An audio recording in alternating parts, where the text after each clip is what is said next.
بسم اللہ الرحمن الرحیم۔ السلام علیکم، میں ہوں راجہ محسن اعجاز اور آپ دیکھ رہے ہیں میرا یوٹیوب چینل۔ ہمارے ساتھ آج موجود ہیں سمیع ابراہیم صاحب، آپ سب کے بہت زیادہ پسندیدہ۔ سمیع صاحب بہت شکریہ آپ کے وقت کا۔ مائی پلیئر۔ آج ہم بات کریں گے، ایک تو یہ جو اس وقت پولیٹیکل سچویشن ہے، جو نورا کشتی چل رہی ہے پیپلز پارٹی اور مسلم لیگ نون کے درمیان، اس کے اوپر بھی سمیع صاحب کا کمنٹ لیں گے۔ لیکن اس سے پہلے جو اسلام آباد ہائی کورٹ اور بالخصوص چیف جسٹس اسلام آباد ہائی کورٹ کے حوالے سے جو عدم اطمینان کا اظہار کیا گیا ہے اہلیہ عمران خان کی طرف سے، اور اس سے پہلے چیئرمین پی ٹی آئی بھی چیف جسٹس اسلام آباد ہائی کورٹ پر عدم اعتماد کر چکے ہیں، ان کے خلاف ایک ریفرنس بھی اس بنیاد پر دائر ہوا تھا۔ اس ریفرنس کا کیا بنا یہ ہمیں نہیں پتہ چلا۔ سپریم جوڈیشل کونسل کا ایک اعلامیہ تو ضرور آیا تھا، لیکن اس میں بھی نہیں بتایا گیا کہ کیا بنا تھا اس ریفرنس کا۔ بس اتنا بتایا گیا کہ 19 ریفرنس ختم کر دیے گئے، کویش کر دیے گئے ہیں، یعنی ان کو خارج کر دیا گیا ہے۔ سمیع صاحب، پہلے یہ جو آج عدم اطمینان کا اظہار کیا گیا ہے بشرا بی بی کی طرف سے چیف جسٹس اسلام آباد ہائی کورٹ کو، اور اب نوٹسز بھی جاری کر دیے گئے ہیں بارز کو، کیا کہیں گے؟ دیکھیں، یہ جو معاملہ ہے اس میں آج بشرا بی بی کے وکیل نے عدالت میں یہ کہا کہ ہمیں آپ پر اعتماد نہیں ہے، آپ ہمارے سارے جو کیسز ہیں وہ کسی اور جج کو، کسی اور بینچ کو منتقل کر دیں۔ اچھا، یہ معاملہ شروع ایسے ہوا کہ بشرا بی بی صاحبہ کی ایک درخواست کہ انہوں نے عمران خان صاحب سے ملاقات کرنی ہے تنہائی میں۔ وہاں پر ہوتا یہ ہے کہ جب بھی ملاقات ہوتی ہے ایک سرکار کا بندہ بیٹھ جاتا ہے بیچ میں، وہ نوٹس بناتا ہے آ کے، تو بہت ساری گفتگو نہیں ہو سکتی۔ اب عمران خان صاحب کی بشرا بی بی اہلیہ ہیں، بہت سارے معاملات خاندانی ہوں گے، بہت سارے ان کے فائنینشیل ایشوز ہوں گے، کئی چیزیں ہوں گی، وہ نہیں چاہتے ہوں گے کہ کوئی بندہ کوئی سنے اس کو، تو وہ درخواست تھی۔ لیکن جب وہ خواجہ عامر فاروق صاحب کے سامنے آئی تو وکیل صاحب نے کہا کہ آپ اسے کسی اور کو بھیج دیں، کسی اور بینچ میں بھیج دیں۔ خواجہ عامر فاروق صاحب نے کہا کہ دیکھیں، آپ یہ بالکل نامناسب کر رہے ہیں اور آپ ایسا نہ کریں۔ تو وکیل صاحب نے کہا کہ جناب، آپ دیکھ لیں جو مقدمات کے فیصلے آپ نے کیے ہیں، ہمارے مقدمات کے، ہماری درخواستوں کی ایک ہی طرح کے فیصلے ہیں، ایک ہی طرح کا اس میں رویہ نظر آتا ہے، تو ہمیں آپ ہمارے حوالے سے جو فیصلے کرتے ہیں ہمیں پتہ ہے کہ وہ کیا فیصلے کرنے ہیں آپ نے، اس لیے آپ مہربانی فرما کے ہماری درخواست جو ہے وہ کسی اور کو بھیج دیں۔ تو اس پر عامر فاروق صاحب نے بار کونسلز کو نوٹس جاری کر دیے۔ تو مجھے یہ لگ رہا ہے کہ وہ جو وکیل صاحب نے جو درخواست دی ہے نا، وہ اس میں کوئی سبسٹنس تھا، کیونکہ عامر فاروق صاحب لگتا نہیں ہے کہ وہ اس کیس کو چھوڑیں۔ بھائی، اگر آپ کا کوئی انٹرسٹ نہیں ہے تو آپ اگر چھوڑ دیں، وہ کہہ رہے ہیں ہمیں آپ پر اعتماد نہیں ہے، کسی اور کو بھیج دیں، شو دا میگنانیمٹی، بٹ نو۔ تو وہ یہ معاملہ ہے۔ اچھا، ایک تو یہ بات بھی ٹھیک ہے کہ ایک ہی طرح کے فیصلے آ رہے ہیں، اور موسٹلی کیسز بھی چیف جسٹس اسلام آباد ہائی کورٹ اپنے سامنے ہی لگا رہے ہیں، یہ تو اب ایک ویل اسٹیبلشڈ ایک فیکٹ بن گیا ہے۔ سمیع صاحب، بار کاؤنسلز کو نوٹسز کیے گئے ہیں، بار کاؤنسلز، پاکستان بار کاؤنسل، سپریم کورٹ بار، یہ تو دیکھیں مکمل طور پہ یہاں پر جو اس وقت ہم کہہ سکتے ہیں کہ جو گروپ جس کے پاس اقتدار ہے وہ پرو مسلم لیگ نون گروپ ہے، اور جس کو لیڈ کرتے ہیں احسن بھون آپ کہہ سکتے ہیں، اعظم تارڑ آپ کو کہہ سکتے ہیں۔ تو بار کاؤنسلز نے تو آ کے وہاں پہ یہ کہہ دینا ہے کہ جی چیف جسٹس صاحب آپ بالکل ٹھیک کام کر رہے ہیں۔ عامر فاروق صاحب، دیکھیں، یہ معاملہ یہ طے ہو چکا ہے، سپریم کورٹ قرار دے چکی ہے کہ اگر کسی جج پر کوئی عدم اعتماد کا اظہار کرتا ہے تو یہ اس جج کی مرضی ہے کہ وہ اپنے آپ کو اس سے ریکیوز کرتا ہے یا نہیں۔ بار کونسلز کو نوٹس دینے کی کوئی ضرورت نہیں تھی۔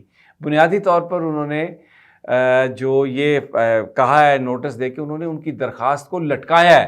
پہلے بھی یہ ہوتا رہا ہے کہ ان کے فیصلے محفوظ کر کے ہفتوں مہینوں کے حساب سے موقع دیا گیا حکومت کو، پروسیکیوشن کو، کہ وہ اپنا کام کرتے رہیں، اور اس کا نقصان جو ہے وہ عمران خان صاحب کو ہوا۔ تو اب بھی وہ انہوں نے کچھ ایشو ہوگا، وہ ملنا چاہتی ہیں، تو انہوں نے کیا کیا، بار کونسلز کو نوٹس دے کے درخواست پھر اپنے پاس پینڈنگ رکھ لی۔ تو یہ جو ایکشن کیا ہے انہوں نے عامر فاروق صاحب نے، وہ ثابت کرتا ہے کہ جو خدشات تھے ان میں کوئی وزن ہے، کوئی سبسٹنس ہے۔ بار کونسلز نے آ کے اس میں یہ کوئی قانونی نقطہ ایسا نہیں ہے جس میں جو سیٹل نہ ہو، جس میں انہوں نے کوئی مدد کرنی ہو، تو یہ سب وہی گھن چکر ہے۔ اچھا سمیع صاحب، یہ تو تھوڑے سے عدالتی معاملات ہو گئے، لیکن بار کاؤنسلز کا رول بھی بڑا عجیب ہے۔ یہاں پہ ایک جج کے خلاف ریفرنس آتا ہے تو یہی بار کاؤنسل جو ہیں یہ احتجاج کرتی ہیں، ہڑتالیں کرتی ہیں، اس جج کے حق میں پٹیشنیں ڈالتی ہیں سپریم کورٹ میں، اور ایک اور جج کے خلاف ریفرنس آتا ہے تو یہ خود اس کے خلاف کمپلیننٹ بن جاتے ہیں۔ تو بار کاؤنسلز کا رول بھی بڑا ہی عجیب رہا ہے پوسٹ نو کانفیڈنس۔ اچھا، اب تھوڑا سا آگے بڑھتے ہیں، ذرا پولیٹیکل سچویشن پر بھی میں چاہوں گا کہ آپ کا کمنٹ لوں۔ سمیع صاحب، مسلم لیگ نون اور پیپلز پارٹی آج کل بڑے بیان بازی، بالخصوص پیپلز پارٹی زیادہ بیانات دے رہی ہے. میاں صاحب کو یہاں تک مشورہ دیا گیا کہ وہ لاہور میں اپنے آپ کو لاہور پر فوکس رکھیں اپنے آپ کو. کیا یہ اس لڑائی کو آپ کیسے دیکھ رہے ہیں؟ اور نہیں یہ دیکھیں، یہ میں آپ کی سوال کی صحت سے مجھے انکار ہے. یہ کوئی نورا کشتی نہیں ہے.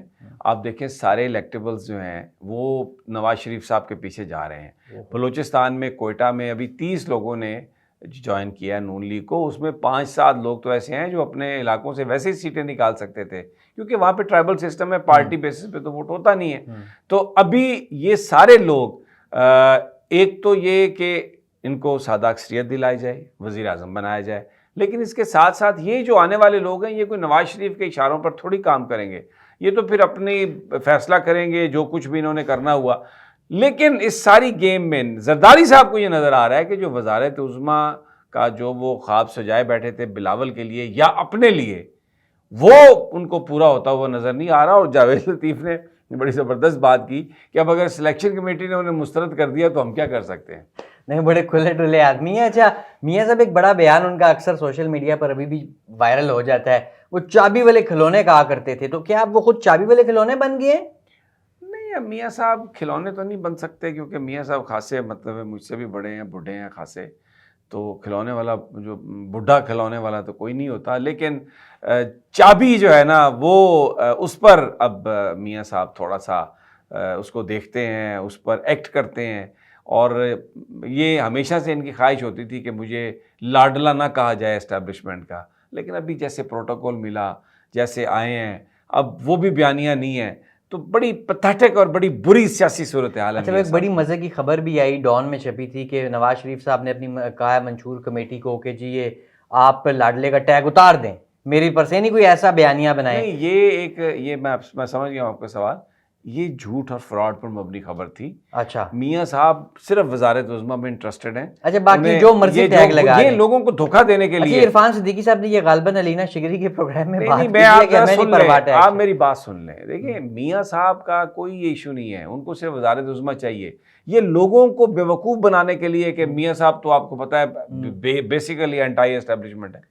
جنرل جیلانی کی پیداوار ہیں، ضیاء الحق کی پیداوار ہیں، ان کے موڈوں پر سوار ہو کے آئے ہیں. ابھی جنرل باجوہ کے موڈے پہ سوار ہو کے انہوں نے ساری گورنمنٹ لی ہے. خود تسلیم کرتے ہیں، میں نہیں یہ بات کہہ رہا، خود یہ کہتے ہیں. وہ آپس میں جو وہ کیا کہتے ہیں، اختر مینگل صاحب کیا کہتے ہیں بلاول صاحب اس حکومت کے بارے میں. تو یہ اٹس جسٹ ایک پروپیگنڈا، لوگوں کو دھوکہ دینا، دیٹس اٹ. اور ایک آخری چیز، آخری سوال میرا، آپ کیونکہ بڑا کلوزلی پولیٹکس کو لمبے عرصے سے کور کر رہے ہیں، میاں صاحب کی 3 دفعہ اس سے پہلے وزارت عظمیٰ وہ گزار چکے ہیں دور، وزیر اعلیٰ پنجاب بھی رہے. ایسا کون سا پروجیکٹ ہے جو ان کا رہ گیا ہے وہ اس دفعہ مکمل کریں گے سمیع صاحب؟ بس کوئکلی پلیز بتا دیں. میرے خاصا نقصان ہو گیا کمپنی کا. دیکھیں نا 4-5 سال باہر رہے، انہوں کی اتفاق فاؤنڈیز جو ہے وہ کچھ کمایا ہی نہیں ہوگا، پتہ نہیں نقصان ہوا ہوگا، ادھر خرچہ ہوا ہوگا. خرچے پورے کرنے ہیں بھائی. جتنا پیسہ آپ کے پاس زیادہ ہے نا، اتنی لالچ پیسے کی زیادہ ہوتی ہے.